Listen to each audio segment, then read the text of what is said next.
Assalamualaikum warahmatullahi wabarakatuh. Perkenalkan, nama saya Muhammad Riyadul Dinan, Prodi D3 Gizi, kelas A. Asal saya dari Kembang Kerandaya, Kecamatan Aikmal, Kabupaten Lombok Timur. Di sini saya akan menjelaskan isi makalah saya, yaitu sejarah perjalanan Pancasila sebagai ideologi dan penyimpangan nilai-nilai Pancasila. Baik. Di sini saya akan menyampaikan isi-isi pembahasan saya yang akan saya jelaskan, yaitu bab satunya pendahuluan yang berisi tentang latar belakang, rumusan masalah, tujuan, dan metode. Di bab kedua yaitu sejarah perjalanan Pancasila sebagai ideologi. Yang saya jelaskan di sini adalah proses perumusan Pancasila, Pancasila sebagai dasar negara dan ideologi bangsa, dan perkembangan penerapan Pancasila dan pemerintahan. Ke bab 3, saya akan menjelaskan tentang penyimpangan nilai-nilai Pancasila dalam sejarah Indonesia. Yang pertama itu masa Orde Baru dan masa Orde Lama. Yang keempat, saya akan menganalisis dampak penyimpangan nilai-nilai Pancasila yang berisi tentang pengaruh penyimpangan terhadap pemerintah dan masyarakat.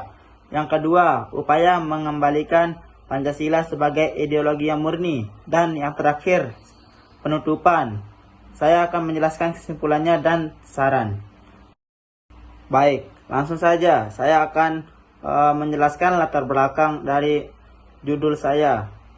Pancasila merupakan dasar negara Republik Indonesia yang memiliki nilai-nilai luhur yang harus dijadikan sebagai pedoman dalam kehidupan berbangsa dan bernegara. Sejak yang harus dijadikan sebagai pedoman dalam kehidupan berbangsa dan bernegara dirumuskan pada 1 Juni 1945, Pancasila mengalami sebagai perkembangan serta tantangan terutama dalam penerapannya. Sepanjang sejarah Indonesia, tidak jarang terjadi penyimpangan dari nilai-nilai Pancasila oleh berbagai pihak, termasuk pemerintahan sendiri, yang mengakibatkan krisis moral dan politik. Yang kedua, rumusan masalah. Di sini saya akan menjelaskan bagaimana sejarah perumusan Pancasila sebagai ideologi bangsa, apa saja penyimpangan terhadap nilai-nilai Pancasila dalam sejarah Indonesia, dan bagaimana dampak penyimpangan nilai-nilai Pancasila terhadap kehidupan. Yang ketiga, tujuan penulisan. Makalah saya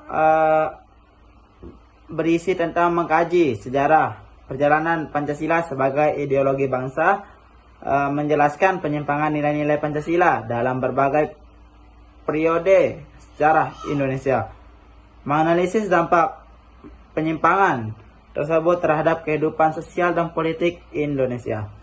Yang keempat, metode penulisannya. Makalah ini menggunakan metode deskriptif analitis dengan mengacu pada literatur sejarah dan dokumen resmi terkait Pancasila.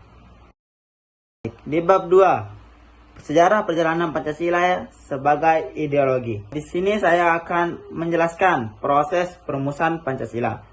Pancasila dirumuskan oleh para founding father Indonesia dalam sidang Badan Penyelidik Usaha-Usaha Persiapan Kemerdekaan Indonesia atau disebut dengan BPUPKI. Pada 1 Juni 1945,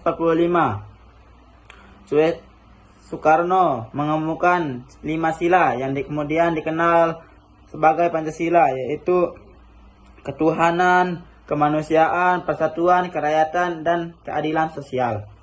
Yang kedua, Pancasila sebagai dasar negara dan ideologi bangsa. Setelah kemerdekaan, Pancasila dijadikan sebagai dasar, sebagaimana tertuang dalam pembukaan Undang-Undang Dasar 1945.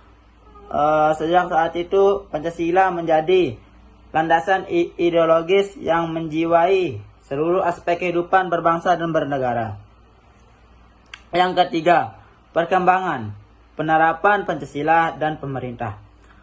Penerapan Pancasila mengalami berbagai perubahan, terutama di bawah pemerintahan Soekarno dan Soeharto. Pada masa Orde Baru, Pancasila mengalami penguatan tetapi juga menyempitkan makna akibat politik otoriter.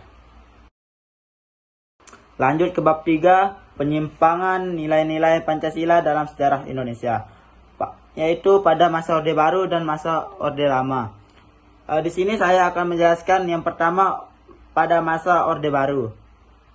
Pada masa Orde Baru, Soeharto menggunakan Pancasila sebagai alat untuk menjaga stabilitas politik dan kekuasaan. Namun banyak kebijakan dan tindakan yang dianggap menyimpang dari Pancasila, terutama dalam hal keadilan sosial dan kerakyatan. Masa reformasi dan era kontemporer, setelah runtuhnya Orde Baru, banyak upaya dilakukan untuk mengembalikan nilai-nilai Pancasila. Namun sebagai tantangan tetap ada, terutama dengan maraknya korupsi dan ketimpangan sosial yang jelas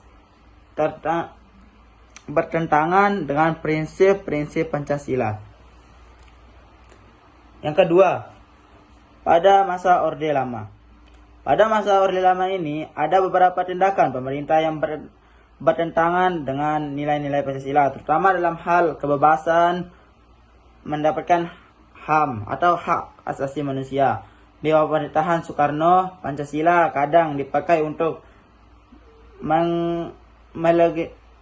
melegitimasi tindakan politik yang tidak demokratis.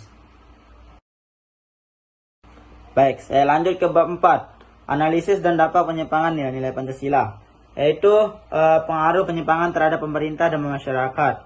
Penyimpangan dari nilai-nilai Pancasila sebagai otoritarianisme dan korupsi telah merusak penyimpangan atau integritas pemerintahan dan mengakibatkan ketidakpercayaan. Yang kedua, upaya mengalihkan Pancasila sebagai ideologi murni.